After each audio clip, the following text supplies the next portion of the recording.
The rain hammered against Detective Lyla Perez's windshield like accusations she couldn't dodge, each drop carrying the weight of 23 years of failure. Her hands gripped the steering wheel as she stared at the modest ranch house on Palmetto Drive, its yellow crime scene tape fluttering in the October wind like prayer flags for the dead.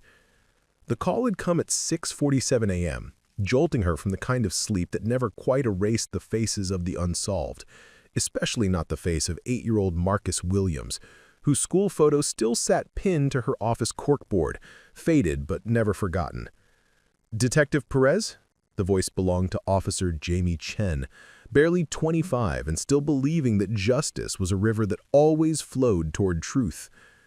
Chen's badge caught the gray morning light as she approached Lila's car, her footsteps careful on the wet asphalt. "The scene's been secured, media starting to gather down the street." Lyla stepped out into the rain, feeling it soak through her jacket and into her bones. At 47, she carried the weight of every cold case like stones in her pockets, but this one had carved hollows in her chest that 23 years couldn't fill. The Williams case had been her first as a newly promoted detective in 2001, fresh-faced and convinced that dedication and thorough police work could solve anything. She'd been wrong then. She prayed she wasn't wrong now. The house before them belonged to Eleanor Hartwell, 73 years old, retired elementary school teacher, pillar of the community. The same Eleanor Hartwell who had organized search parties for Marcus Williams in 2001. The same woman who had baked casseroles for the grieving family and spoken at candlelight vigils with tears streaming down her cheeks. The same woman who, according to the DNA evidence that had finally been processed through the updated CODIS database, had been living with Marcus Williams' blood under her fingernails for over 2 decades. 23 years, Lyla whispered to the rain, her breath forming clouds in the cool air. 23 years, and she was right there the whole time. Chen shifted beside her, rainwater dripping from the brim of her cap. "The warrant came through an hour ago. CSI's already inside, but they're waiting for you before they proceed with the major evidence collection." Lyla nodded, but her mind was elsewhere, back in that suffocating summer of 2001 when the humidity hung over Charleston County like a wet blanket and a little boy's disappearance had torn through the community like wildfire. She remembered Eleanor Hartwell's kitchen, the way it smelled of cinnamon and vanilla, the tremor in the woman's voice as she served sweet tea to the search volunteers. "That poor baby," Eleanor had said, wringing her hands. "I keep thinking about his mother, about how she must be suffering." Now, as Lyla approached the front door, she noticed details that memory had filed away. The pristine condition of Eleanor's garden, even in late October. The way the house sat slightly apart from its neighbors, surrounded by ancient oak trees that created natural barriers. Privacy, isolation, the perfect cover for secrets that festered in darkness. Detective Ray Moreau was waiting just inside the doorway, his usually steady hands shaking as he held his notepad. At 59, Ray had seen every kind of evil that humans could inflict on each other, but his face was pale as moonlight. "Lyla," he said, his voice barely above a whisper, "you need to see this." The living room looked exactly as it had in 2001. Same floral wallpaper, same doilies draped over the furniture, same family photos arranged on the mantelpiece. But now she saw it through different eyes, searching for signs she'd missed, clues that had been hiding in plain sight. The carpet was newer than she remembered, a soft beige that showed no stains, no evidence of the violence that DNA said had happened here. "The basement," Ray said, leading her toward a door she'd never noticed during those first searches. "Eleanor's been taken to the station, but Lyla—" He paused, his weathered face creasing with something between anger and heartbreak. "There's a room down there. It looks like it hasn't been touched since 2001. The basement stairs creaked under their weight, each step taking them deeper into a darkness that felt almost alive. The air grew cooler, heavy with the scent of earth, and something else, something sweet and cloying that made Lila's stomach turn. At the bottom, a single bare bulb cast harsh shadows across concrete walls and a floor that had been scrubbed so clean it gleamed. But it was the corner of the basement that stole Lila's breath. A child-sized desk, its surface worn smooth by small hands. Scattered crayons, their tips worn down to nubs. Coloring books with pages half finished, the careful work of a child who would never grow up to complete them. And on the wall, in red crayon that had faded to rust brown with age, 2 words that shattered 23 years of lies. Help me. Jesus Christ, Chen breathed from behind them, her voice breaking. Lyla knelt beside the desk, her hands shaking as she lifted a piece of paper, a child's drawing of a house with a yellow door, stick figures holding hands in the yard, a sun with a smiling face. In the corner, written in careful second-grade cursive, was a name. Marcus Williams, age 8. The sound that escaped Lila's throat was somewhere between a sob and a curse. 23 years of searching, of following leads that went nowhere, of watching Marcus's mother, Sandra, slowly die from the inside out, consumed by hope and despair in equal measure. 23 years of Eleanor Hartwell's tears at memorial services, her gentle questions about the investigation's progress, her offers to help in any way she could. "The DNA came back this morning," Ray said quietly. "Blood trace under her fingernails, hair fibers in her car's trunk. All Marcus. The lab says the samples are consistent with a struggle." Lyla stood slowly, her knees protesting after too many years of chasing leads down dead-end streets. She thought about Sandra Williams, who had moved to Atlanta 5 years ago because she couldn't bear to live in a place where every corner held her son's ghost. Sandra, who called every year on the anniversary, her voice growing thinner with each conversation, asking if there was any news, any hope, any reason to keep believing that someday she'd understand why her baby had been taken from her. "Where is she now?" "Eleanor? Interview room B. Hasn't said a word since we brought her in. Just sits there, calm as you please, like she's waiting for a cup of tea." The basement felt like a tomb, heavy with the weight of a child's final days. Lyla could picture it too easily.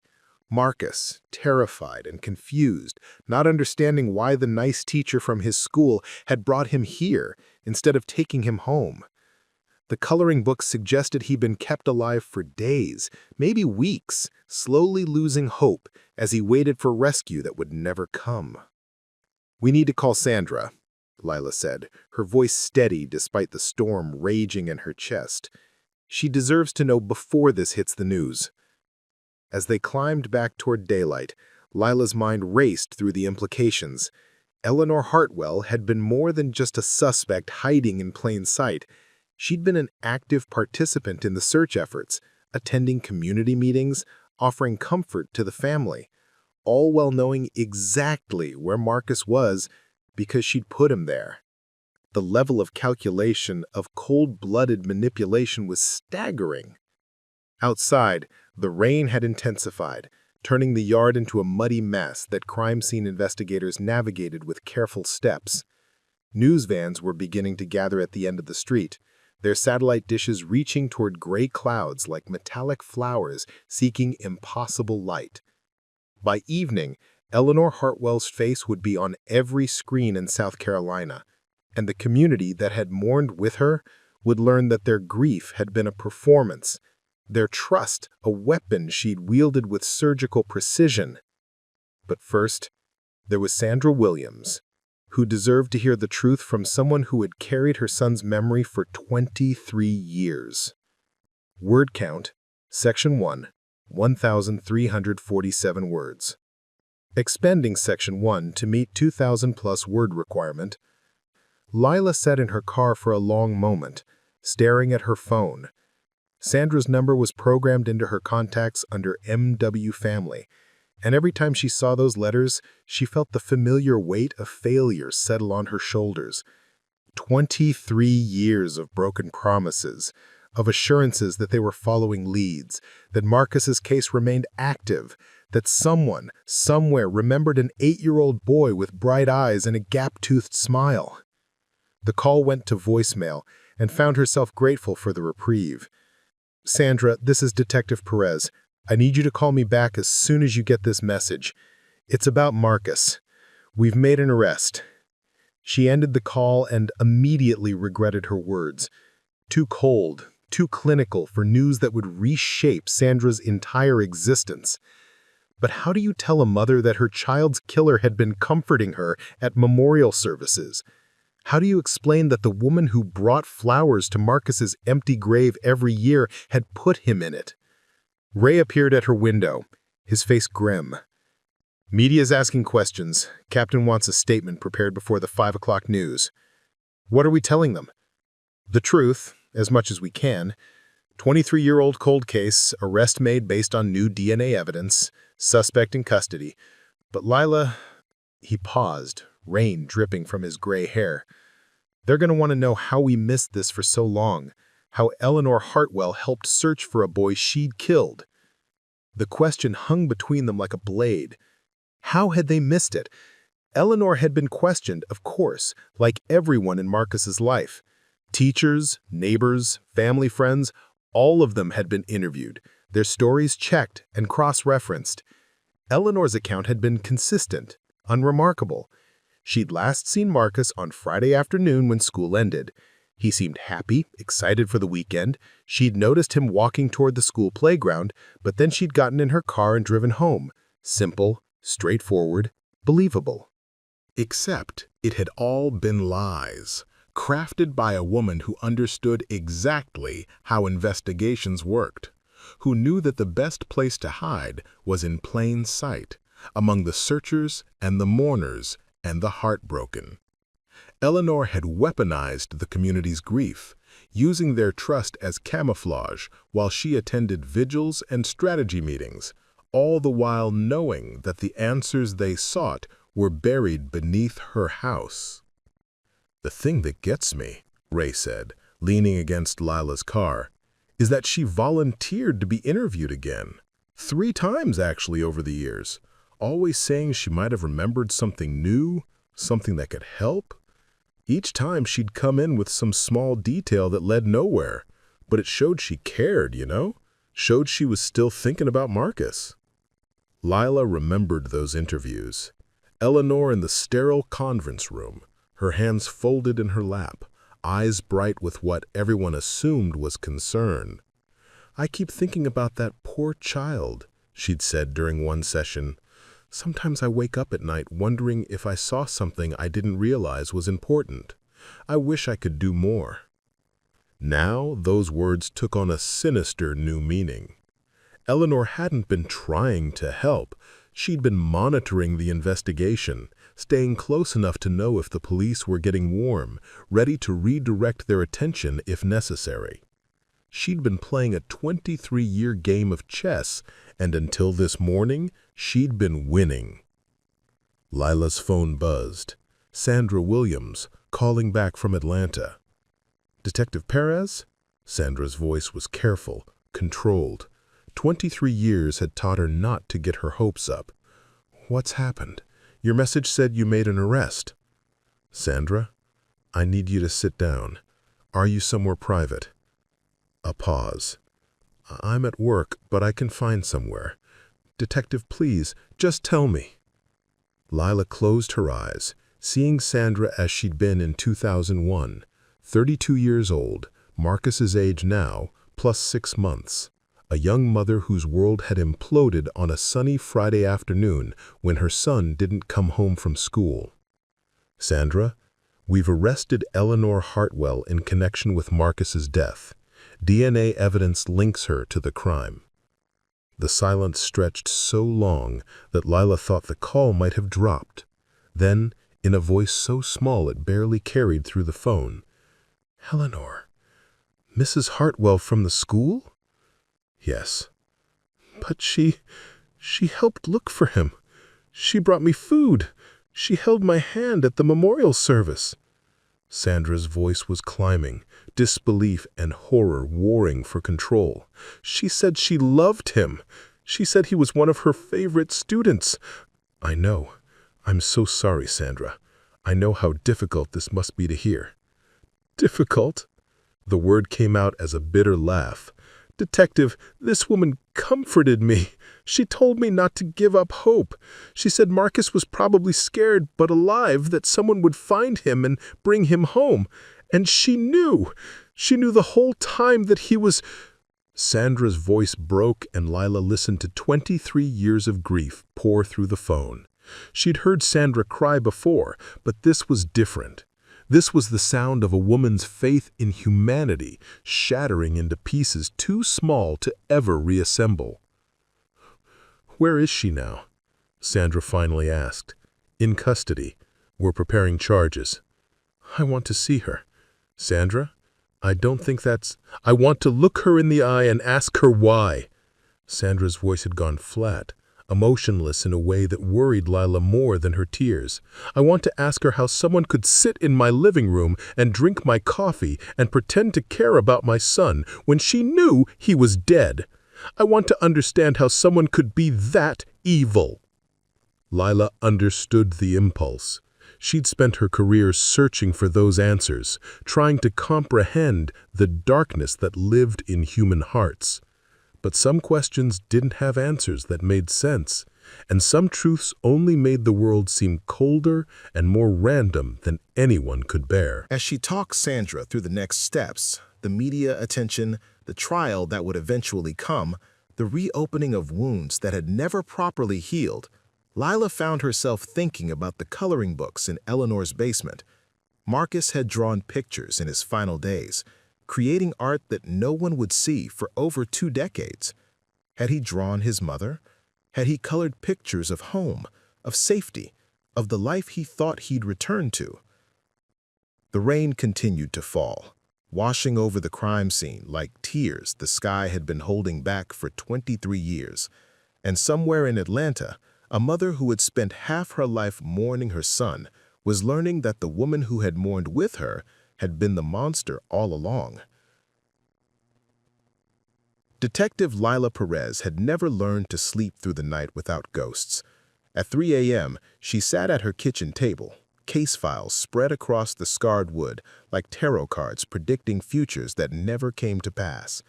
The coffee had gone cold hours ago, but she wrapped her hands around the mug anyway, seeking warmth that had nothing to do with temperature. The Marcus Williams file was thicker than most, swollen with 23 years of dead ends and false hopes. Crime scene photos, witness statements, school records, psychological profiles, all the detritus of an investigation that had consumed careers and broken hearts. But now, with Eleanor Hartwell sitting in a jail cell 6 miles away, every page read differently. Every detail that had once seemed insignificant now pulsed with new meaning. Lyla pulled out a photograph from 2001, herself at 34, standing next to Marcus's mother at a press conference. The younger Lyla looked confident, determined, her dark hair pulled back severely, her eyes bright with the conviction that justice was just around the corner. Sandra Williams stood beside her, hollow-eyed and trembling, clutching a flyer with her son's face on it. In the background, barely visible behind a cluster of reporters, stood Eleanor Hartwell, her face a mask of concerned compassion. "How did I miss it?" Lyla whispered to the empty kitchen. The question had been echoing in her mind for 12 hours, bouncing off the walls of her skull like a bullet seeking an exit wound. She'd been a good detective then, thorough and intuitive, with instincts that her training officers had praised. But Eleanor Hartwell had slipped through her fingers like smoke, hiding behind a facade so perfect that even now, knowing the truth, Lyla struggled to reconcile the caring teacher with the monster in the basement. Her phone buzzed. A text message from Ray. "Can't sleep either. Found something you need to see." 20 minutes later, they sat in the precinct's break room, the building around them quiet except for the hum of fluorescent lights and the distant chatter of dispatch. Ray had spread out a collection of newspaper clippings, each one documenting community events from the past 2 decades. Eleanor Hartwell appeared in dozens of them, volunteering at food drives, organizing literacy programs, accepting awards for her service to local children. "Look at this one," Ray said, pointing to a photograph from 2008. Eleanor stood with a group of elementary school teachers, all of them wearing matching t-shirts that read, "Never Forget Marcus Williams." She was smiling, her arm around a young colleague. the picture of dedicated remembrance. She helped organize this memorial race, raised $12,000 for missing children's charities. Lyla stared at the photo, feeling sick. She turned Marcus into her shield. Every time someone might have suspected her, she could point to all this, her grief, her dedication to his memory. Who would suspect someone who'd spent years honoring the victim? There's more. Ray flipped to another clipping. This one from 2015. Eleanor Hartwell retires after 38 years of teaching.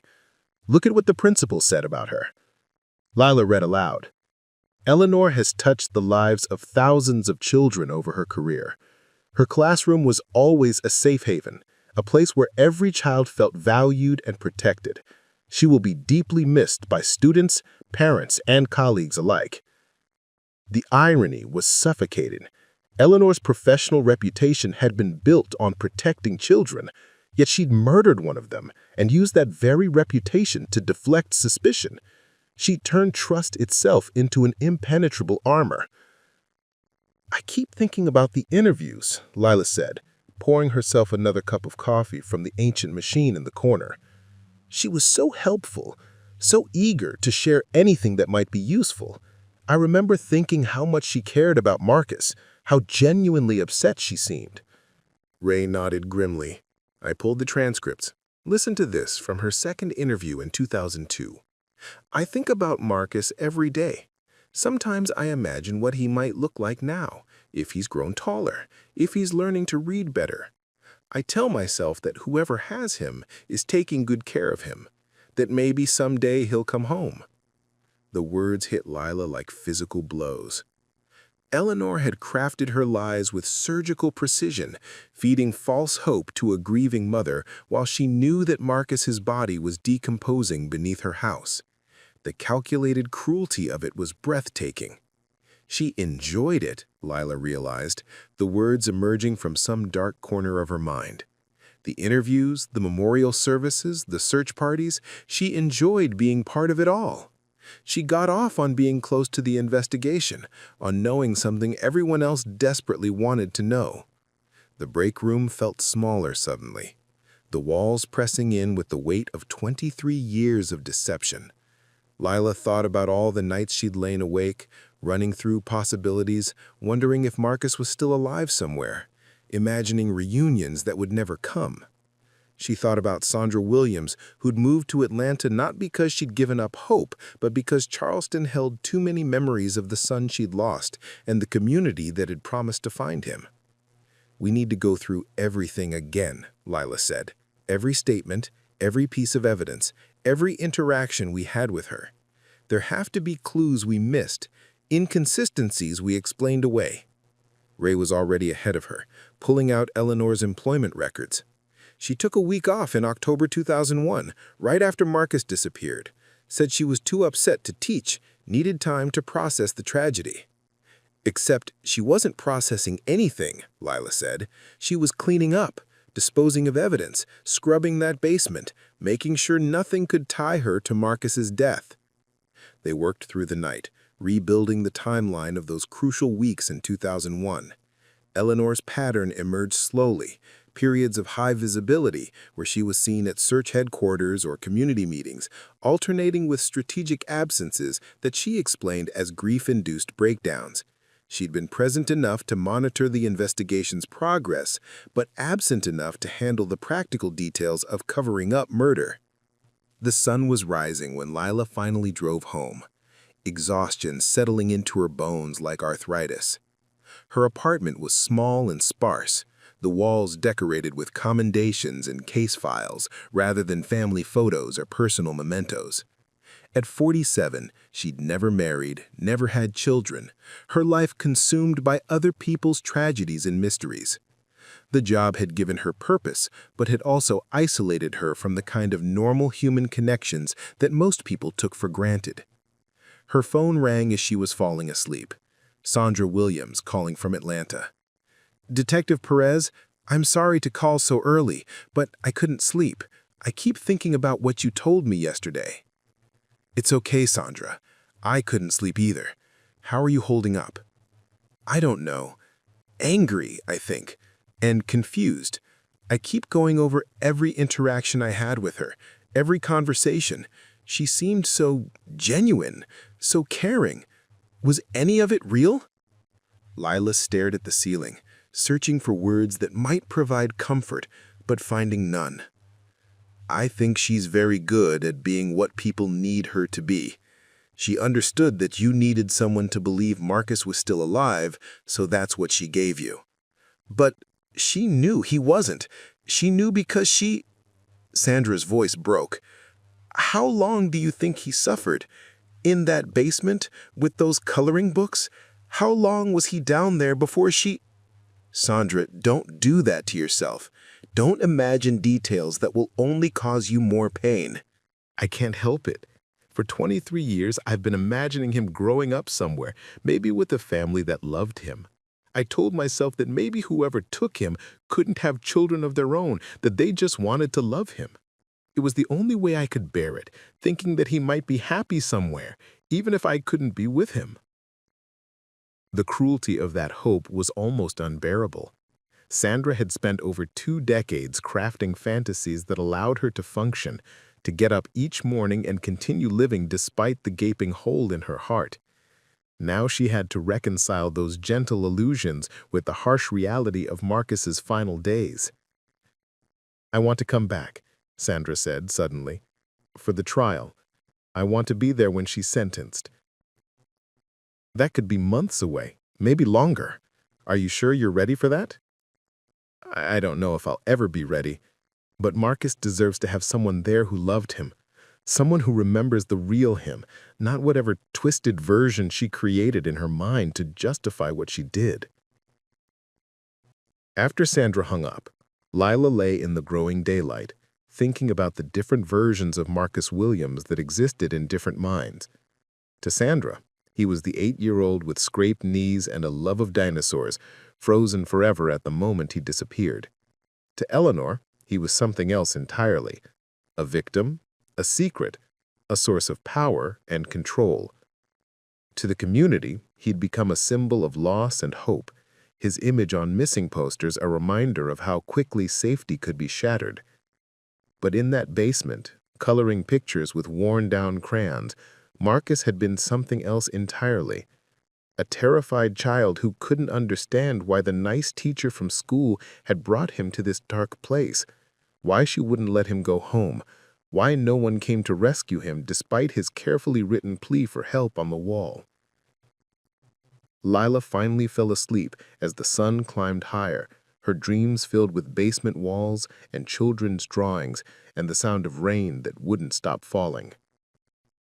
Word count, Section 2. 1,847 words. Expanding Section 2 to meet 4,000 plus word requirement.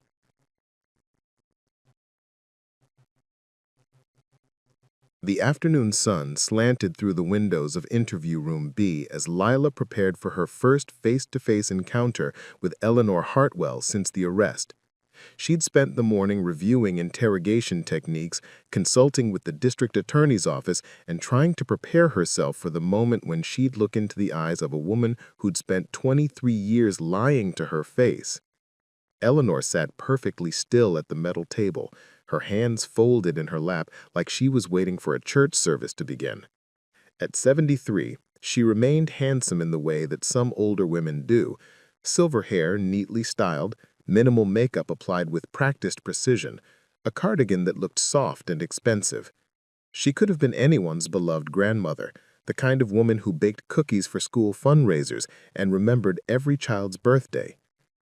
Mrs. Hartwell, Lila said, settling into the chair across from her. I'm Detective Perez. We've met before. Eleanor's blue eyes met hers with unsettling calm. Yes, I remember. You were quite young then, so eager to help poor Sandra find her boy.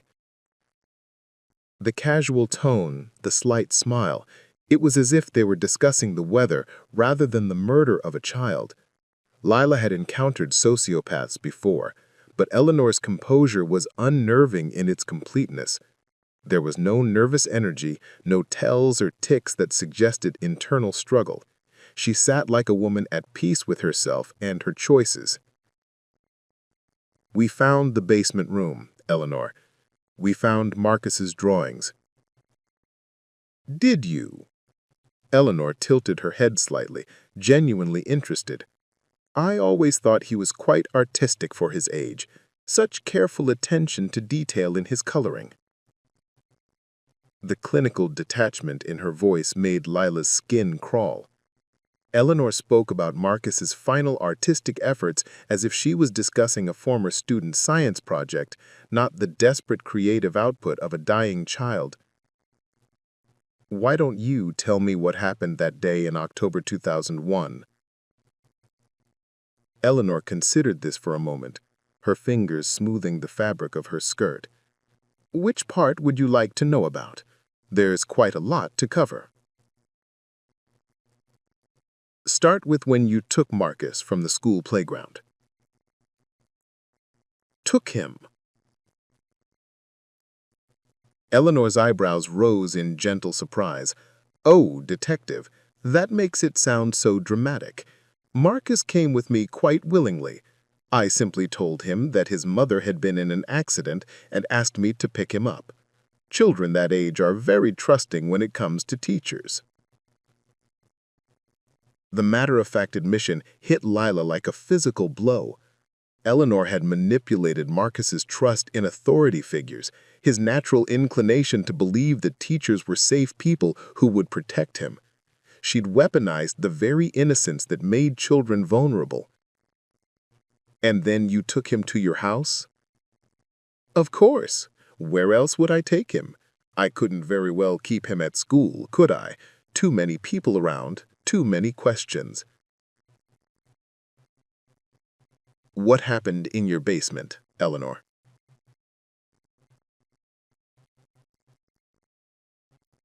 For the first time, something flickered across Eleanor's face. Not remorse or guilt, but something closer to fond remembrance. He was such a curious child, always asking questions, always wanting to understand how things worked. Even at the end, he was trying to figure out the logic of his situation. The end? When I explained that he wouldn't be going home, some children become hysterical at that point. But Marcus was different. He wanted to know why. He asked if he'd done something wrong, if there was a way to fix whatever he'd broken. Eleanor's voice took on an almost tender quality. I found his logical approach quite endearing, actually. Lila's hands clenched under the table. Eleanor was describing Marcus's final conversation as if it were a pleasant memory, a touching anecdote about a bright student's intellectual curiosity. The complete absence of empathy was breathtaking in its scope. How long did you keep him alive? 2 weeks, 3 days. The precision of the answer suggested Eleanor had counted carefully, perhaps marking the days like a scientist recording data. I would have preferred longer, but he was becoming too weak to be interesting. The casual cruelty of the statement made Lila's stomach turn. Eleanor had tortured Marcus for over 2 weeks, not in a fit of rage or passion, but as a calculated experiment in power and control.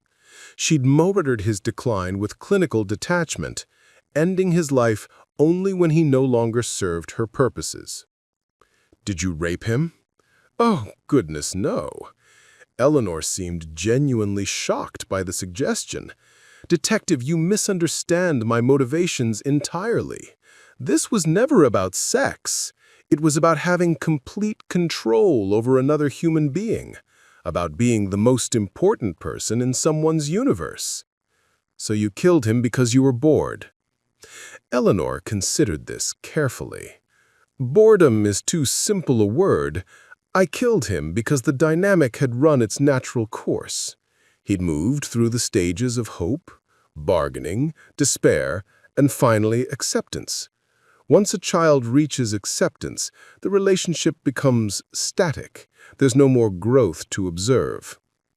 The clinical language Eleanor used to describe Marcus's psychological breakdown was perhaps the most chilling thing Lyla had ever heard. She spoke of a child's descent into hopelessness as if it were a fascinating case study, something to be analyzed and catalogued rather than mourned. And then you spent 23 years attending his memorial services. For the first time, Eleanor smiled, a genuine expression of pleasure that transformed her face entirely. Those were some of my favorite moments, actually. Watching Sandra struggle with her grief, seeing the community rally around her pain. It was like watching a play I'd written and directed, with everyone performing their roles perfectly. You enjoyed her suffering. I enjoyed the complexity of it all. Sandra's grief gave meaning to Marcus's death in a way that simply killing him never could have. Her grief transformed a private moment between Marcus and myself into something much larger, a community tragedy, a shared experience of loss. In a sense, I gave hundreds of people the opportunity to feel something profound. The twisted logic was nauseating.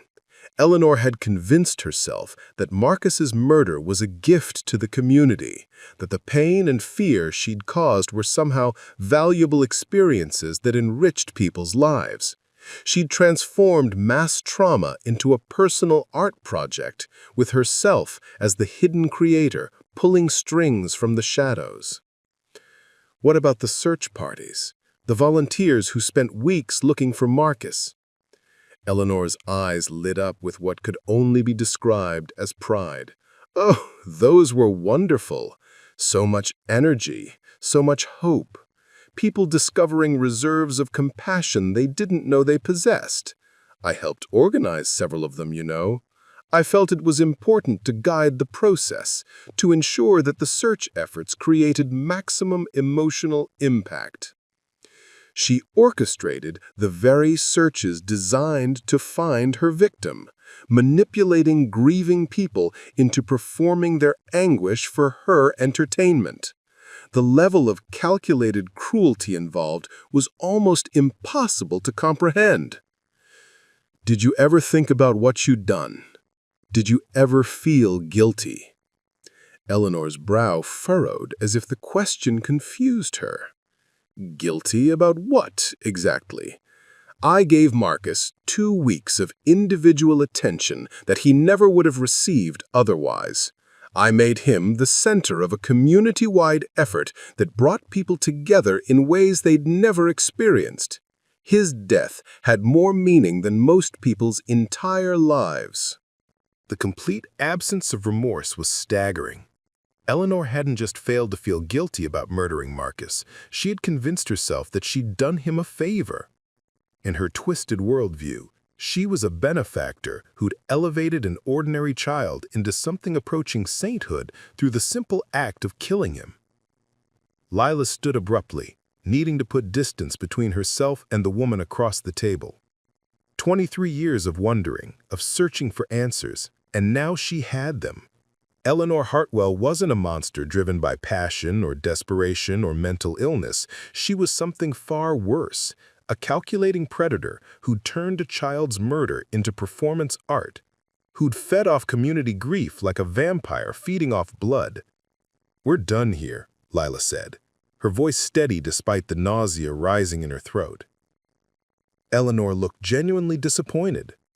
"But we've only just begun to explore the deeper implications of what happened. Don't you want to understand the full scope of what I created? The beautiful complexity of the narrative I constructed around Marcus's death?" Lyla didn't answer. She walked out of the interview room and kept walking, past her desk, past Ray's concerned questions, past the reporters gathering in the lobby. She walked outside into the October afternoon and stood in the parking lot, breathing deeply and trying to remember that most people weren't monsters, that most teachers didn't kill their students, that most communities could trust the people who claimed to care about their children. But Eleanor Hartwell had shattered those assumptions 23 years ago, and now that the truth was finally emerging, Lyla wondered how many other monsters were hiding in plain sight, wearing masks of compassion and respectability, while they orchestrated private horrors in basement rooms where no one could hear the victim scream.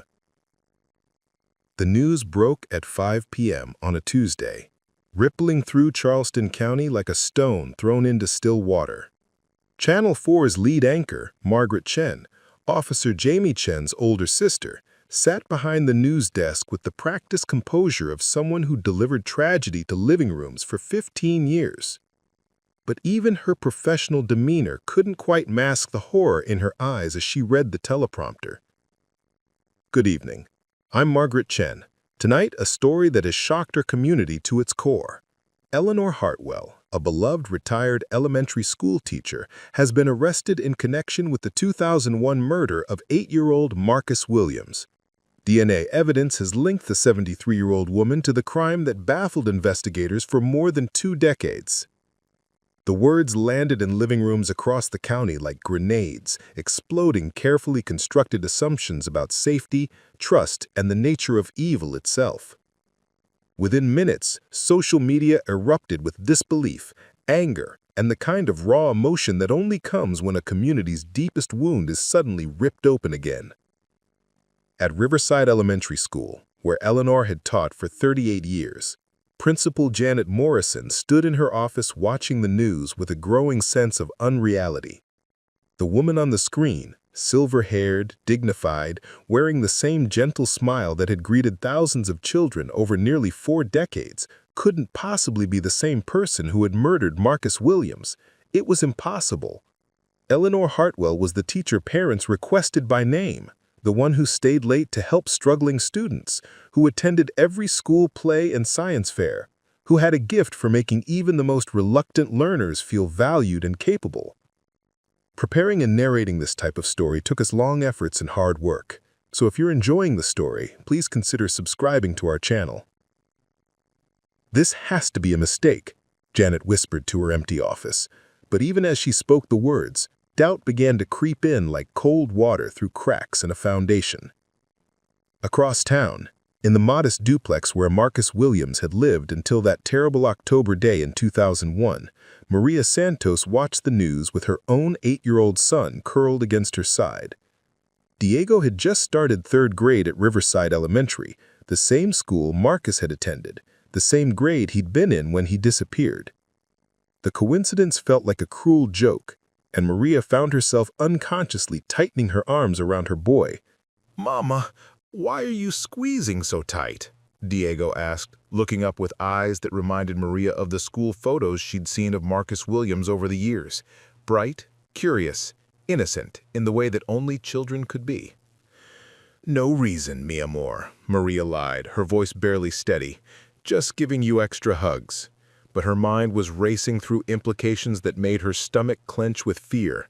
If Eleanor Hartwell could kill one child while maintaining a facade of caring for decades, who else might be hiding behind similar masks? How many other respected community members might be dangerous predators disguised as protectors? The phone rang, Maria's sister calling from 2 states away, having seen the news online. Then her mother, then neighbors. Each conversation carried the same note of disbelief, the same desperate need to make sense of something that defied all logical understanding. By 7 p.m., a crowd had gathered outside Eleanor's house on Palmetto Drive. Crime scene tape still fluttered in the evening breeze, and police officers stood guard against the growing number of people who came to stare at the modest ranch home that had hidden such terrible secrets. They weren't protesters exactly, more like pilgrims drawn to a site of unimaginable horror, trying to comprehend how evil could exist in such an ordinary place. "I used to walk my dog past here every morning," said Betty Williams, no relation to Marcus despite the shared surname. At 68, she'd lived in the neighborhood for 30 years and had always exchanged pleasant greetings with Eleanor when their paths crossed. She'd wave from her garden, sometimes give me tomatoes from her plants. She seemed so normal, so friendly. Her husband Frank stood beside her, shaking his gray head in bewilderment. "I helped her carry groceries in from her car once, maybe 5 years ago.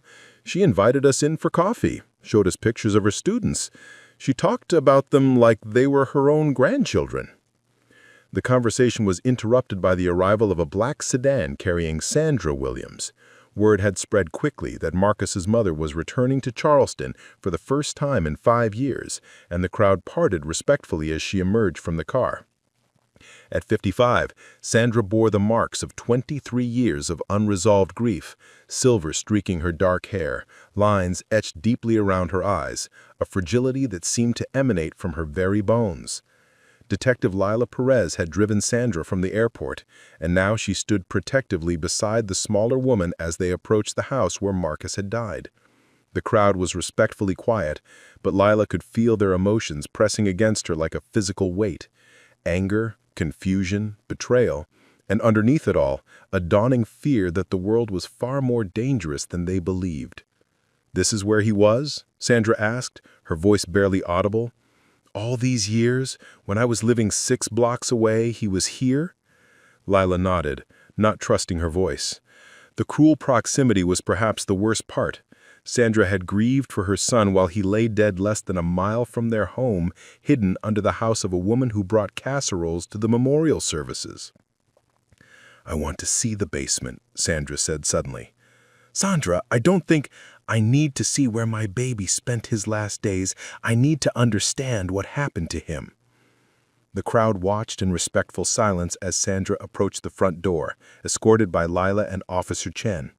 The house felt different now, charged with knowledge that transformed every innocent detail into something sinister. The wind chimes on the front porch that had once seemed cheerfully welcoming now sounded like funeral bells. The carefully tended garden that neighbors had admired for decades now looked like camouflage, a beautiful lie designed to hide the rot beneath. Inside, the crime scene team had finished their work, leaving behind the sterile emptiness that always followed violent death. Sandra moved through the living room like a sleepwalker, touching surfaces that her son had touched, breathing air that he had breathed in his final days.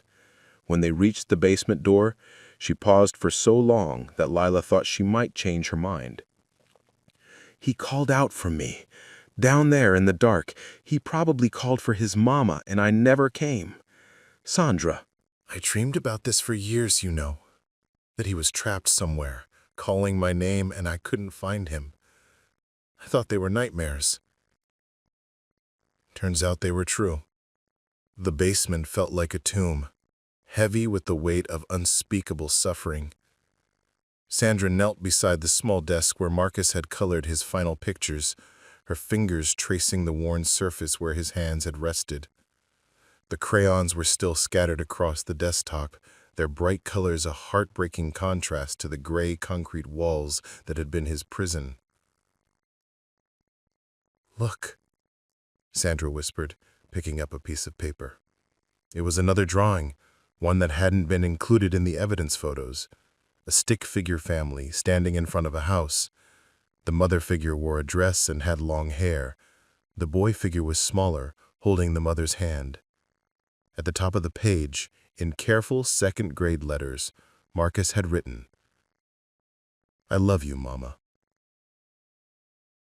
Sandra's composure finally cracked. 23 years of carefully controlled grief poured out in waves that seemed to shake the very foundations of the house. Lyla held her as she sobbed, feeling utterly inadequate in the face of such monumental loss. How do you comfort a mother who's just realized that her child's final thoughts were of her? How do you ease the guilt of a woman who spent over 2 decades wondering if she could have done something different? Upstairs, the crowd outside Eleanor's house had grown larger. Word was spreading through social media and local news alerts, drawing people from across the county who needed to see the place where their sense of safety had died along with Marcus Williams. Among them was Dr. Patricia Reeves, the child psychologist who had counseled Marcus's family in 2001, and who now struggled to reconcile her memories of Eleanor Hartwell with the monstrous reality. "She referred students to me," Dr. Reeves told the reporter, her voice shaky with disbelief. "Children who were struggling with anxiety or behavioral issues. She was always so concerned about their welfare, so eager to help them heal. I must have talked to her hundreds of times over the years about child psychology, about trauma, about how to recognize when a child was in distress." The implications were staggering. Eleanor hadn't just murdered Marcus, she'd used her professional knowledge of child psychology to better manipulate and torment him. Every conversation she'd had with experts about trauma and abuse had been research, information she could use to maximize her victim's suffering while minimizing the chances of detection. Across town, at the Charleston County Sheriff's Department, Detective Ray Moreau fielded phone calls from law enforcement agencies across the country. Eleanor's arrest had triggered a review of unsolved cases involving missing children, and investigators from a dozen states wanted to know if the retired teacher might be connected to other disappearances. The possibility that Marcus wasn't Eleanor's only victim cast a shadow that seemed to stretch backward through decades of carefully maintained respectability. We're looking at a cluster of missing children cases from the 1980s through early 2000s. 3 other states have reported disappearances that match Eleanor's general timeline and methodology. Young children, taken from school-adjacent areas, never found. The prospect of additional victims was almost too horrible to contemplate. If Eleanor had been perfecting her techniques for decades, how many other children had suffered in basement rooms while their communities searched frantically above ground? How many other families had endured the specific torture of hope slowly dying, never knowing that their child's killer was among the people offering comfort and support? By 10 p.m., the crowd outside Eleanor's house had taken on the characteristics of a vigil. Someone had brought battery-powered candles, and the soft light flickered across faces twisted with grief and anger. The dividing line between mourning and rage was gossamer thin, and Lyla could feel the tension building like pressure in a boiler. Charleston County had always prided itself on being a safe place to raise children, a community where neighbors looked out for each other and teachers were trusted extensions of the family. Eleanor's arrest had shattered that illusion so completely that people seemed to be grieving not just for Marcus, but for their own lost innocence. "What are we supposed to tell our kids?" asked Jennifer Morrison, Janet's daughter and a mother of 2 elementary school-age children. "How do we explain that the nice teacher who gives them stickers and helps them with their reading might be someone who could hurt them?" It was a question that would haunt the community for years to come. Eleanor Hartwell had weaponized trust itself, turning the very relationships that were supposed to protect children into tools of predation. She'd poisoned the well of faith that communities depend on to function, leaving behind a legacy of suspicion and fear that would outlive her by generations.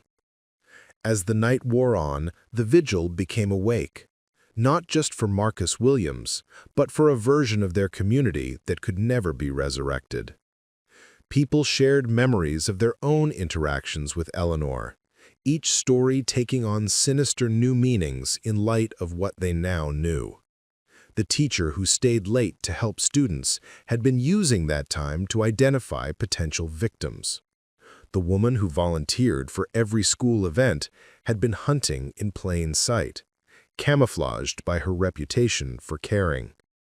Father Miguel Santos from St. Catherine's Catholic Church had arrived to offer comfort to the gathered crowd.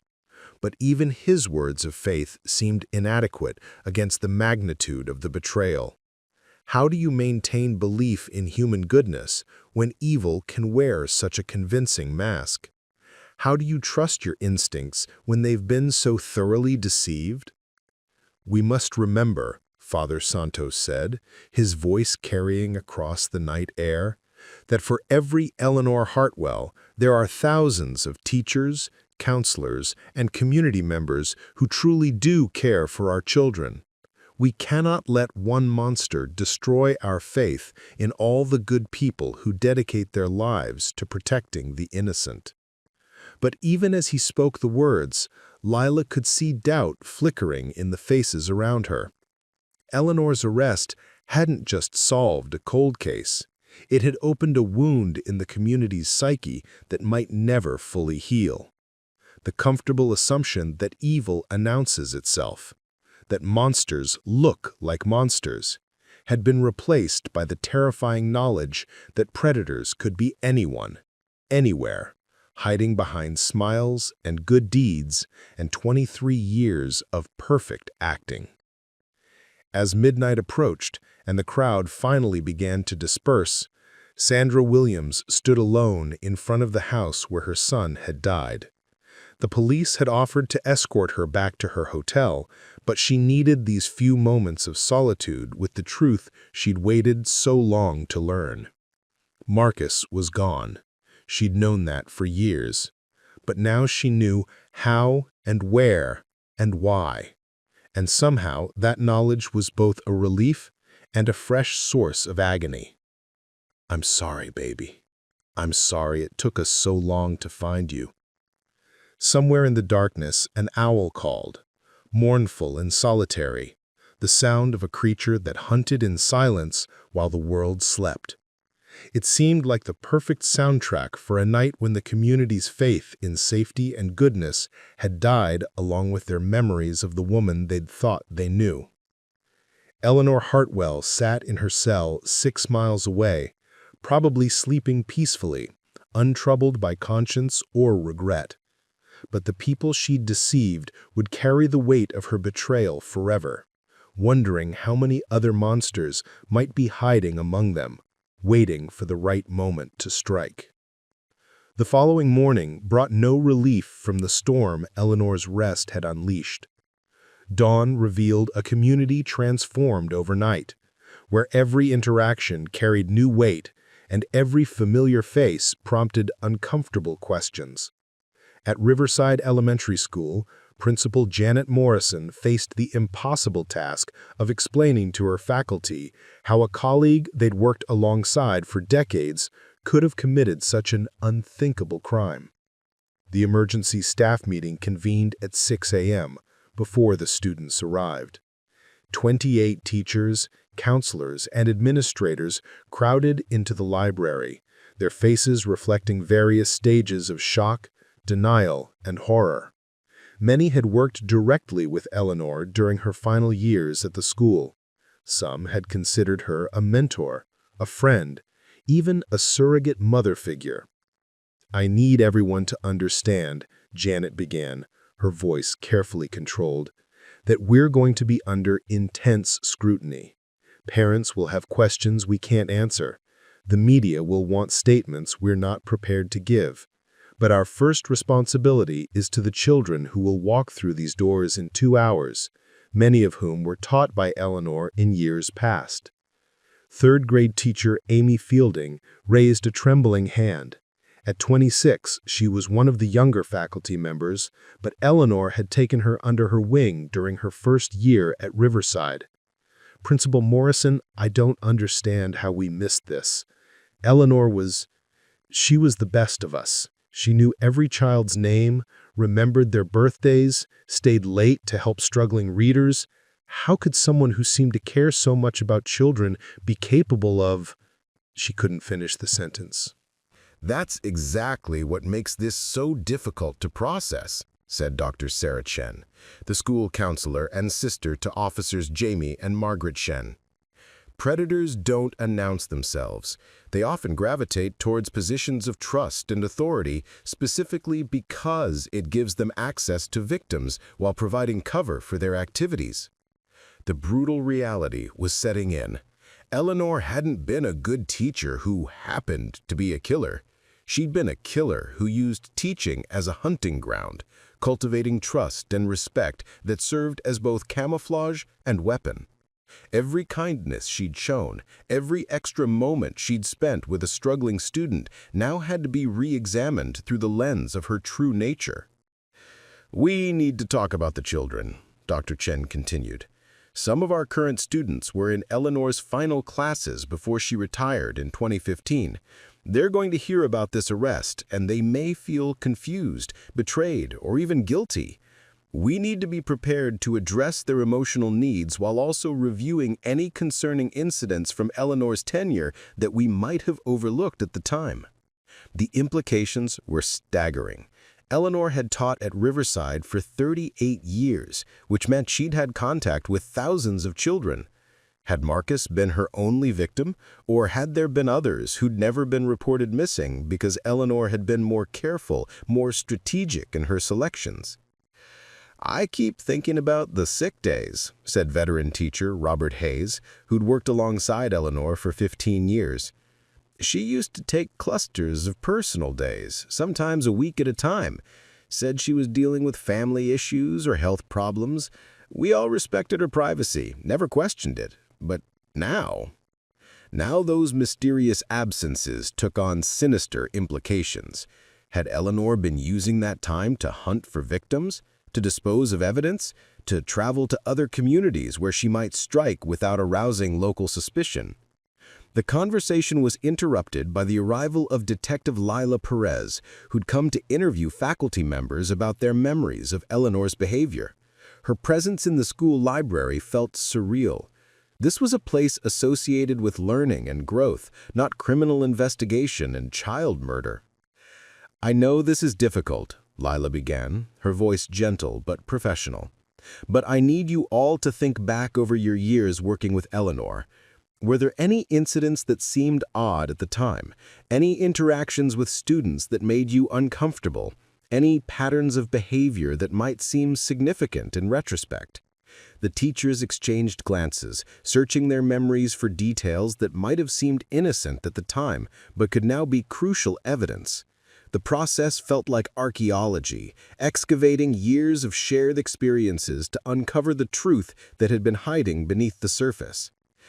"She always volunteered to stay late," said second-grade teacher Linda Park, "even when it wasn't necessary. Sometimes I'd come back to get something I'd forgotten and find her in her classroom at 7 or 8 o'clock, supposedly grading papers or preparing lessons, but she was always alone.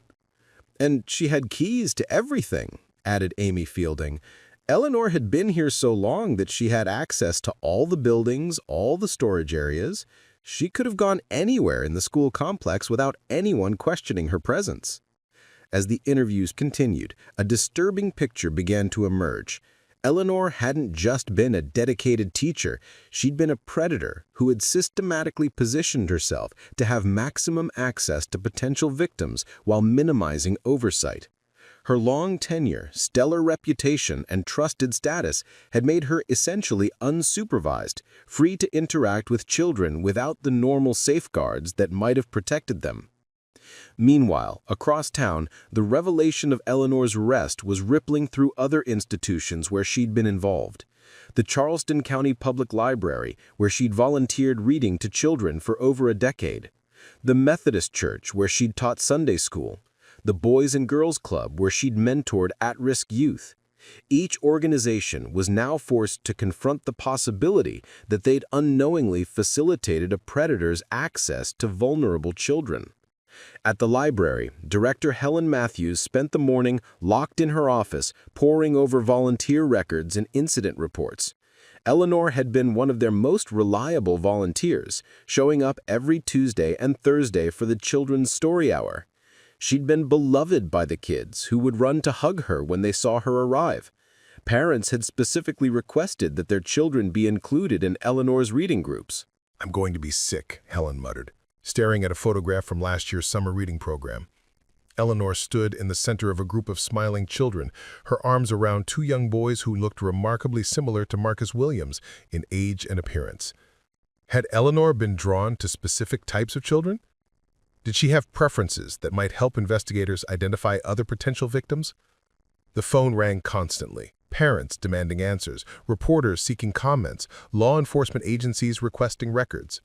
Each conversation was a fresh reminder that Eleanor's betrayal extended far beyond the Williams family. She'd violated the trust of an entire community, weaponizing their faith in her goodness to pursue her monstrous appetites. At the Methodist Church, Pastor David Reynolds struggled to explain to his congregation how someone who'd taught their children about love and compassion could be capable of such evil. Eleanor had been a pillar of the church community for 20 years, organizing charity drives, visiting sick parishioners, leading Bible study groups, focusing on caring for the vulnerable. "We must remember," Pastor Reynolds said during an emergency gathering of concerned parents, "that evil often disguises itself as righteousness. Satan himself was an angel of light before his fall. We cannot let Eleanor's deception destroy our faith, but we must learn from it and be more vigilant in protecting our children. But vigilance felt like an inadequate response to a threat that could wear any face, inhabit any trusted role, manipulate any system designed to protect the innocent. How do you guard against predators who are indistinguishable from protectors until it's too late? The investigation was expanding beyond Charleston County, as law enforcement agencies across the Southeast began reviewing unsolved cases that might be connected to Eleanor's activities. Detective Moreau found himself coordinating with investigators from Georgia, North Carolina, and Florida, all of whom had cold cases involving missing children that fell within Eleanor's potential sphere of influence. "We're looking at a timeline that spans 40 years, Ray explained to Lyla as they reviewed the growing case files. Eleanor started teaching in 1977, fresh out of college. If she was killing children for decades, we could be looking at dozens of victims. The scope of the potential victimization was almost incomprehensible. Eleanor could have been one of the most prolific serial killers in American history, hiding her crimes behind a facade of dedication to education and child welfare. Each missing child case they reviewed carried the possibility of another family that had endured years of unanswered questions, another community that had been violated by a trusted member. There's a pattern emerging," Lyla said, studying the case files spread across the conference table. Most of the potential victims were boys between 6 and 10 years old, often from single-parent households or families experiencing some kind of crisis. She might have been targeting children who were vulnerable, isolated, less likely to be immediately missed. The clinical analysis felt cold, but it was necessary to understand Eleanor's methodology. If she'd been selecting victims based on specific criteria, it might help investigators identify other cases and potentially prevent future crimes by other predators using similar strategies. As news of the expanding investigation leaked to the media, the story took on national significance. Cable news networks picked up the story, sending reporters to Charleston County to explore how a community could be so thoroughly deceived by one of its most trusted members. The narrative that emerged was terrifying in its implications. If Eleanor Hartwell could fool an entire county for decades, what other monsters might be hiding in similar positions of trust? The coverage brought unwanted attention to the Williams family and the community, still reeling from the revelations. Sandra Williams found herself besieged by reporters wanting to know how it felt to learn that her son's killer had been among the people offering her comfort. The questions were invasive, insensitive, designed to extract emotional responses rather than provide meaningful information to the public. "She held my hand at his memorial service," Sandra told one persistent reporter, her voice hollow with exhaustion. "She told me that Marcus was with the angels now, that he was watching over me. And all the time she knew exactly where he was because she'd put him there." The cruelty of Eleanor's deception was perhaps the most difficult aspect for survivors to process. It wasn't enough that she'd murdered an innocent child. She'd also tortured their family with false hope and manipulated their grief for her own psychological gratification. She'd turned their healing process into a performance for her entertainment. By evening, the Charleston County Courthouse had become an impromptu gathering place for community members seeking answers that didn't exist. People came to light candles, leave flowers, and try to make sense of a betrayal that challenged their fundamental understanding of human nature. The conversations were hushed, respectful, but underneath the civility was a current of rage that threatened to overwhelm the community's capacity for rational response. "I want to know how many others there were," said Maria Santos, holding her 8-year-old son Diego close to her side. "I need to know if my boy was ever in danger from her, if any of our children were at risk while we trusted her with their lives." It was a question that would haunt the community for years to come. Eleanor's arrest had answered one mystery while opening a dozen others. The investigation that had begun with Marcus Williams' murder was now expanding to encompass potentially decades of predation, and the final scoop of her crimes might never be fully known.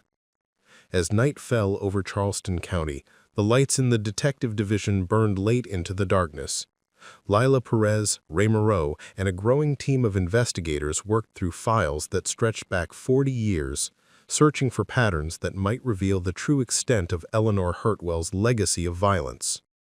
Each case file represented a family destroyed, a community violated, a child who would never grow up to fulfill their potential. The weight of it all was crushing, but they continued their work with the grim determination of people who understood that justice, however delayed, was the only gift they could offer to the victims and their families. Somewhere in those files might be the key to answering questions that had tormented other parents for decades, the evidence that could finally bring closure to families who'd never stopped hoping for answers. Eleanor Hartwell slept peacefully in her cell, untroubled by the chaos her arrest had unleashed. But the community she'd deceived would spend years rebuilding their faith in the fundamental goodness of humanity, learning to trust again while never forgetting the lessons she'd taught them about the masks that evil could wear. The courtroom fell silent as District Attorney Rebecca Martinez rose to address the judge, her voice carrying the weight of 23 years of delayed justice.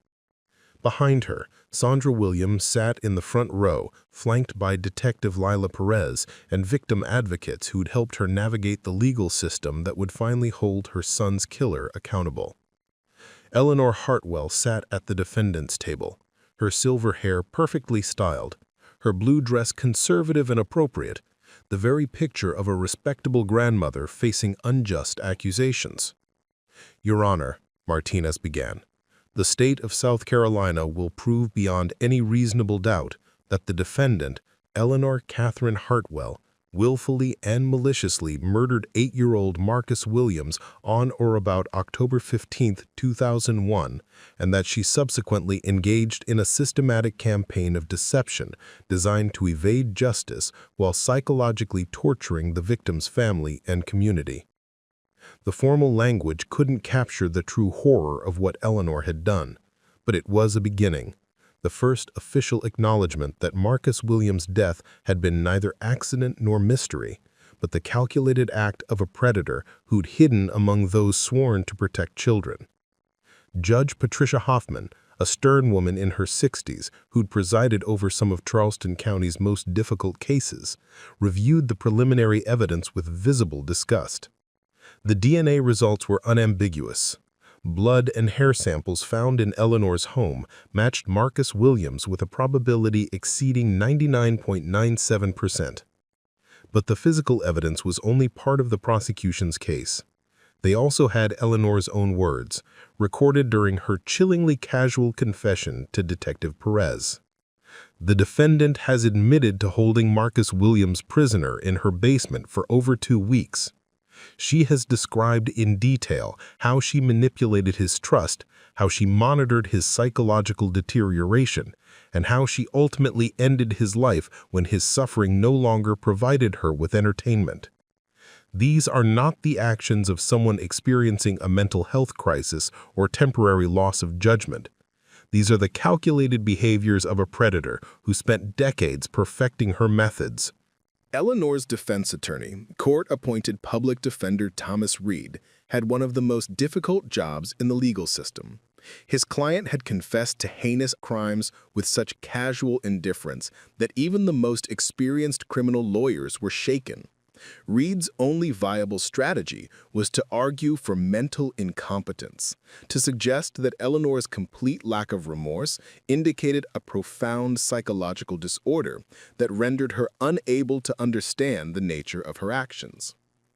"Your Honor," Reed said when his turn came, "my client is a 73-year-old woman who has spent her entire adult life in service to children.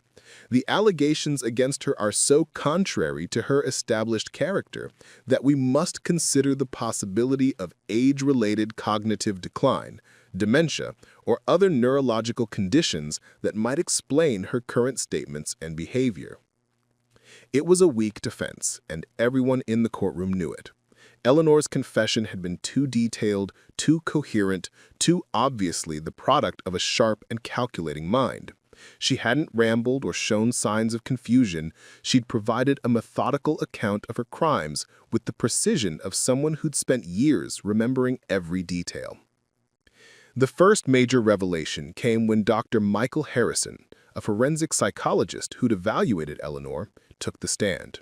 His testimony shattered any remaining illusions about the nature of her crimes or the possibility that she'd acted from anything resembling mental illness. The defendant demonstrates all the classic characteristics of psychopathy, Dr. Harrison explained to the packed courtroom. She shows a complete absence of empathy, an inability to form genuine emotional connections, and a grandiose sense of self-worth that allows her to view other human beings as objects to be manipulated for her entertainment. She is not mentally ill in the traditional sense. She is simply evil. The clinical language couldn't soften the impact of his words. Eleanor wasn't a sick woman who needed treatment. She was a conscious, calculating predator who'd chosen to cause suffering because it brought her pleasure. The distinction was crucial, both legally and morally, because it meant that her crimes were the product of choice rather than compulsion.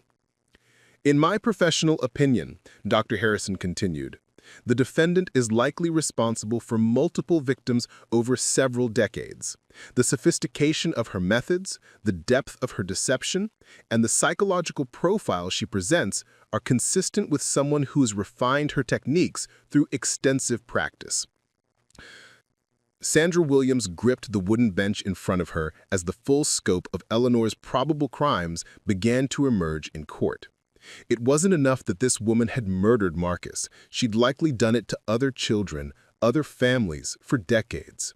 The realization was like discovering that a single cancer had metastasized throughout an entire body, spreading poison far beyond its original site.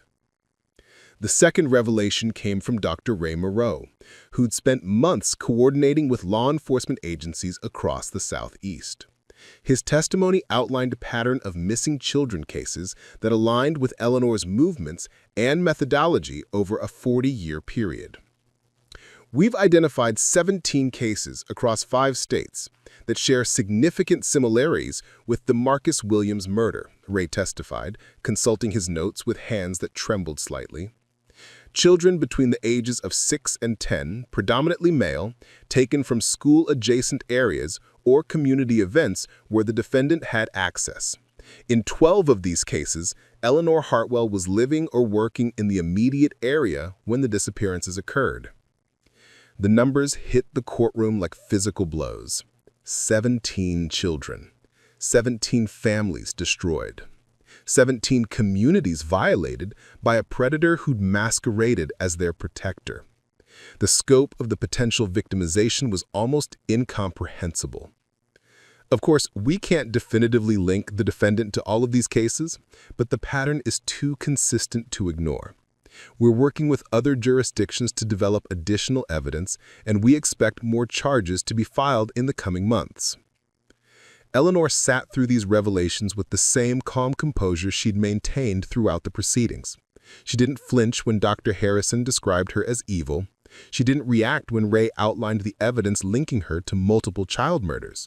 She simply sat, hands folded, occasionally taking notes as if she were a disinterested observer rather than the defendant whose crimes were being dissected for public consumption. The third revelation was perhaps the most devastating for the Charleston County community. Dr. Sarah Chen, the school counselor who'd worked alongside Eleanor for over a decade, testified about how Eleanor used her position to identify and groom potential victims. Eleanor had access to confidential student records. She knew which children came from troubled homes, which ones had behavioral issues, which ones might be considered difficult by their families. She used this information to target children who were vulnerable, isolated, less likely to be immediately missed if they disappeared. The systematic nature of Eleanor's predation was chilling. She hadn't been an opportunistic killer who struck randomly. She'd been a methodical hunter who used her professional position to identify and stalk her prey. Every troubled child she'd offered to help, every struggling family she'd supported, had been potential targets for her monstrous appetites. She also used her knowledge of child psychology to maximize her victim's suffering, Dr. Chen continued, tears streaming down her face. She understood exactly how to break down a child's resistance, how to manipulate their hope and fear, how to prolong their agony for her own entertainment. Everything she'd learned about helping children heal, she perverted into techniques for causing them pain. The fourth revelation came from FBI profiler Agent Patricia Woods, who had been called in to help understand Eleanor's psychological makeup and methodology. Her testimony provided insight into the mind of a predator who'd operated successfully for decades without detection. The defendant represents a particularly dangerous type of serial killer, Agent Woods explained. She's highly intelligent, socially skilled, and capable of maintaining elaborate facades for extended periods. She doesn't kill from passion or compulsion. She kills because she enjoys the sense of power and control it provides. This type of predator is often the most difficult to catch because they're able to integrate seamlessly into normal society while pursuing their criminal activities. Agent Woods' analysis explained how Eleanor had managed to avoid suspicion for so long. She wasn't a stereotypical monster who lived on society's margins. She was a respected professional who'd turned her position of trust into a weapon. Her crimes weren't driven by obvious mental illness or uncontrollable urges, but by a cold calculation that allowed her to balance her public persona with her private appetites. The defendant's participation in the search efforts for Marcus Williams is particularly significant, Agent Woods continued. This behavior demonstrates what we call injecting herself into the investigation, a common trait among psychopathic killers who derive pleasure from being close to the aftermath of their crimes. She wasn't just hiding in plain sight, she was actively manipulating the investigation and feeding off the community's pain. The fifth revelation emerged during the testimony of forensic accountant David Park, who'd been tasked with tracing Eleanor's financial records over the past 40 years. His findings suggested a level of premeditation that was almost incomprehensible in its scope. The defendant maintained multiple storage units across 3 counties, Park testified, consulting financial records that painted a picture of systematic criminal activity. She paid for these units in cash using false names over a period of 37 years. The total cost exceeded $40,000, a significant expense for someone on a teacher's salary. The implications were terrifying. What had Eleanor been storing in those units? Evidence from her crimes? Trophies taken from her victims? Tools and supplies for future murders? The investigation of these storage facilities was ongoing, but their very existence suggested that Eleanor's crimes were far more extensive than anyone had initially imagined.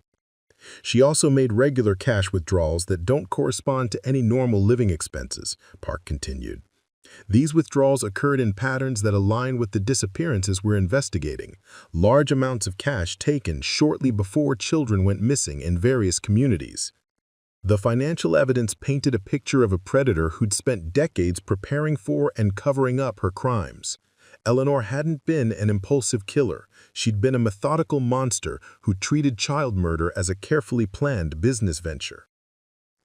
The sixth revelation came from Sandra Williams herself, who took the stand to describe the 23 years of psychological torture she'd endured at Eleanor's hands. Her testimony was the most powerful moment of the trial, a mother's voice cutting through legal technicalities to reveal the human cost of one woman's evil. "She comforted me at my son's memorial service," Sandra said, her voice steady despite the tears streaming down her face. "She held my hand and told me that Marcus was at peace, that he was in happiness, that one day I'd find him again in a heavenly place." As evening approached and the playground gradually emptied, a gentle breeze stirred the leaves on the oak trees that had witnessed both tragedy and triumph. Somewhere in that whisper of wind, those who listened carefully might have heard the echo of a child's laughter, joyful, innocent, eternal. Marcus Williams was gone, but his spirit lived on in every child who could play without fear, learn without danger, and dream without limit. The case was closed, but the story continued. In lecture halls where future investigators learned to see through deception. In communities that chose vigilance over complacency. in the hearts of parents who tucked their children into bed each night, grateful for another day of safety in a world where they learned that monsters could wear any face, but that truth, however long delayed, would eventually emerge into the light. And in a small corner of South Carolina, where autumn leaves fell like gentle tears on a memorial playground, the memory of an 8-year-old boy continued to protect children he would never meet, in ways he could never have imagined for generations yet to come. The Charleston County Museum of Justice occupied a building that had once housed the original police station where Detective Lyla Perez first worked the Marcus Williams case. The museum's centerpiece was the Eleanor Hartwell exhibit, a sobering display that walked visitors through one of the most shocking betrayals of trust in American criminal history. School groups toured the exhibit regularly, their young faces grave as they learned how a respected teacher had fooled an entire community for decades. Dr. Jennifer Chen Williams, the great-niece of Officer Jamie Chen, and now the museum's chief curator, stood before a group of criminology students from the University of South Carolina. At 35, she dedicated her career to ensuring that the lessons of the Hartwell case were never forgotten, even as the participants in the original investigation passed into history. The most chilling aspect of Eleanor Hartwell's crimes, Dr. Chen Williams explained, gesturing toward a display case containing Eleanor's teaching awards and commendations, wasn't their brutality, though that was horrific enough. It was the systematic way she weaponized trust itself.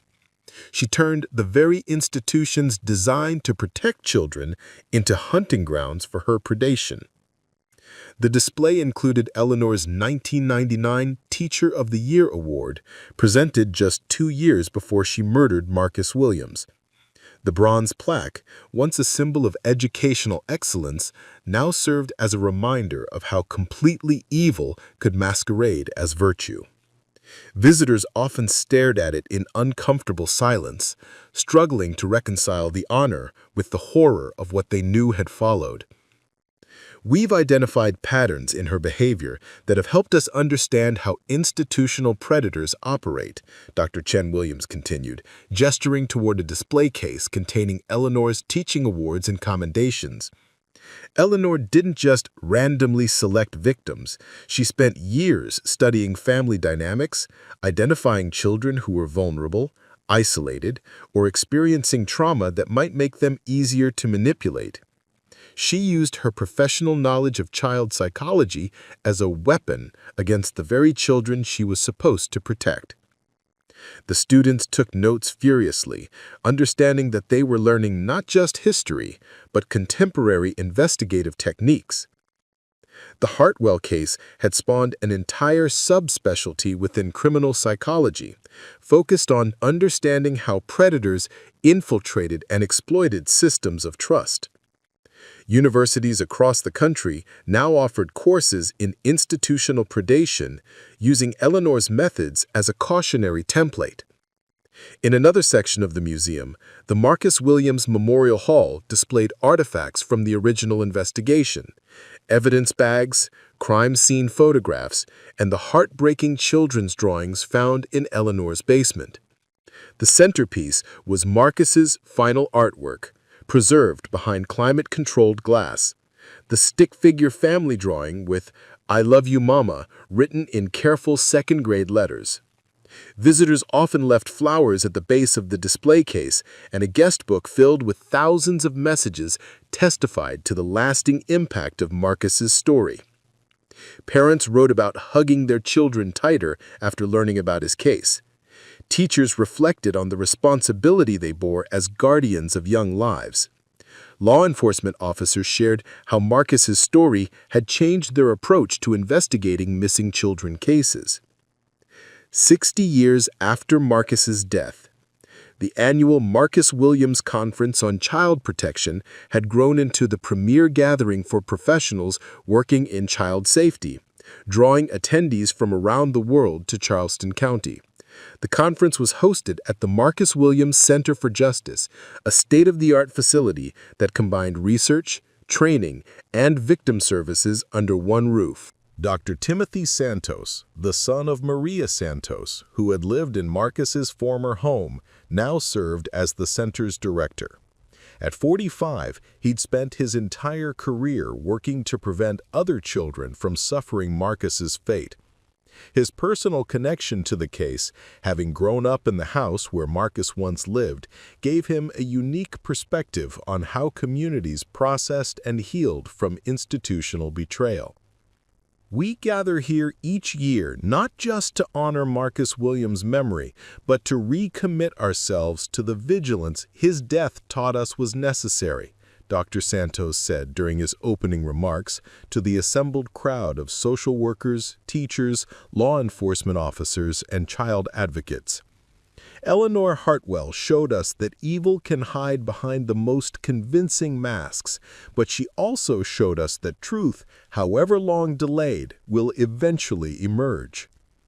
The conference featured presentations on the latest developments in child protection technology, from AI systems that could identify concerning patterns in adult-child interactions to blockchain-based verification systems that made it impossible for predators to hide their criminal histories when moving between jurisdictions. But technology was only part of the solution. The human element remained paramount. We've learned that the best protection for children isn't any single system or technology, explained Dr. Carmen Martinez Rodriguez, now in her 70s, but still a powerful advocate for child safety. It's communities that stay engaged, parents who trust their instincts, and professionals who understand that their first responsibility is always to the children in their care. Carmen's survival of Eleanor's attempted abduction had made her a living symbol of resilience and hope. Her testimony before Congress had helped pass landmark child protection legislation, and her advocacy work had influenced policy at every level of government.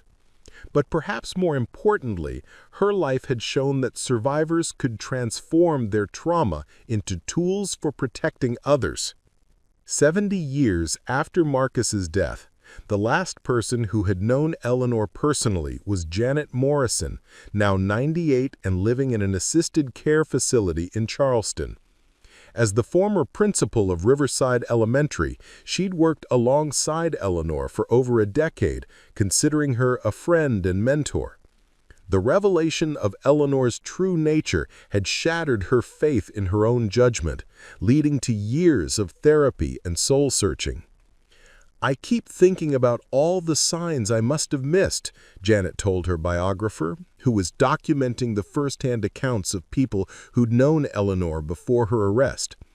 "She was so good at being exactly what people needed her to be. When I was stressed about budget cuts, she was supportive and understanding.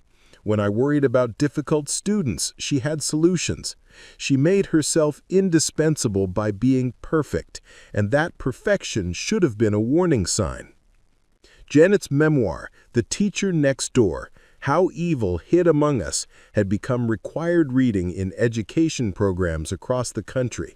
Her honest account of how Eleanor had manipulated her and other administrators provided crucial insights into how institutional predators operated within professional hierarchies. "The hardest part," Janet reflected, "is knowing that my trust in her might have cost children their lives. If I'd been more suspicious, more willing to question her motives, maybe Marcus and the others would still be alive. That's a burden I'll carry until the day I die." But Janet's guilt was balanced by her legacy of reform. After Eleanor's arrest, she dedicated her remaining years in education to developing new protocols for identifying concerning behavior in school employees. Her Morrison Standards for Educational Oversight had been adopted by districts nationwide, creating multiple layers of accountability that made it much harder for predators to exploit their positions. 80 years after Marcus's death, the Marcus Williams Elementary School, built on the site where the original Riverside Elementary had once stood, represented the culmination of decades of learning about child protection. Every aspect of the building's design incorporated lessons learned from Eleanor's crimes, from the open classroom layouts that eliminated isolated spaces to the comprehensive surveillance systems that recorded all adult-child interactions. Principal Sarah Kim, a great-granddaughter of Dr. Sarah Chen, walked through the halls with a group of international education officials who'd come to study the Charleston model of school safety. The model had been exported to dozens of countries, helping protect children around the world from predators who might otherwise exploit their positions of trust. The most important thing to understand, Principal Kim explained as they toured the Marcus Williams Memorial Library, is that this isn't about creating a prison-like environment for children. It's about creating transparency that allows genuine educators to do their jobs while making it impossible for predators to operate. Children thrive when they feel safe, and they feel safe when the adults around them are accountable. The school's innovative approaches to child protection had become a template for educational institutions worldwide. Every employee underwent continuous psychological evaluation. All activities involving children required multiple adult supervision, and sophisticated AI systems monitored interactions for concerning patterns. But the technology was balanced by a commitment to maintaining the warmth and nurturing environment that children needed to learn and grow.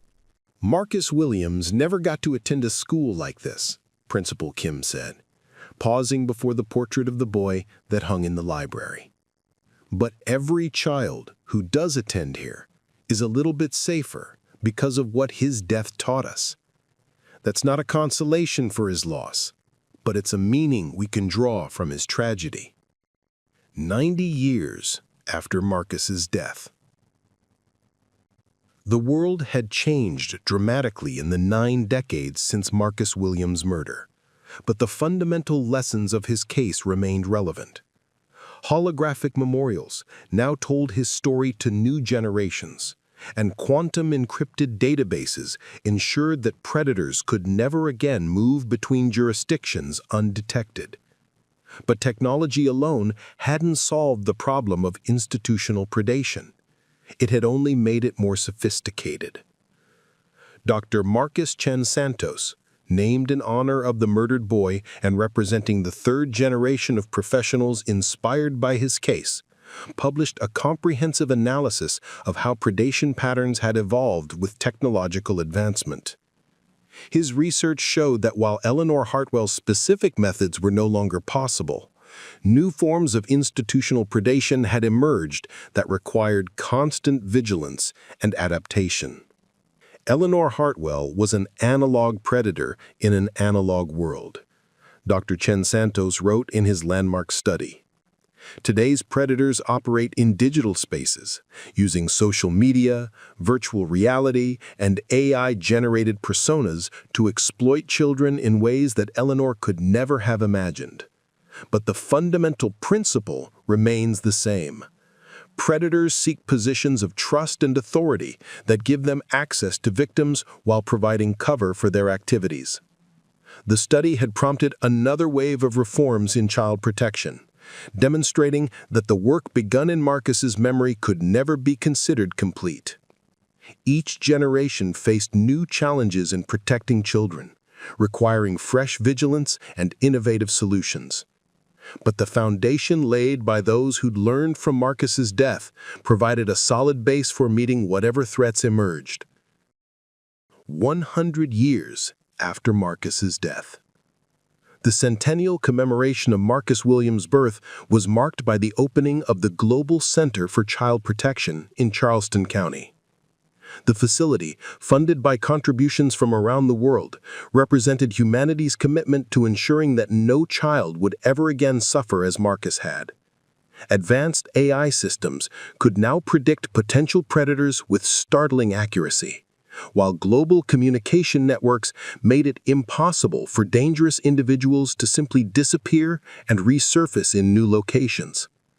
But perhaps the most powerful memorial to Marcus Williams wasn't technological. It was the simple fact that children around the world were safer because of the lessons learned from his death. The protocols developed in response to Eleanor Hartwell's crimes had prevented countless tragedies, while the heightened awareness of institutional predation had transformed how societies protected their most vulnerable members. President Maria Rodriguez Kim, great-granddaughter of Carmen Rodriguez Kim, and representing the third generation of professionals inspired by his case, delivered the keynote address at the centennial ceremony. Her words echoed across a world that had been shaped by the lessons of a single child's murder. Marcus Williams died in darkness and fear, betrayed by someone he was taught to trust. But his death became a light that has guided us for a century.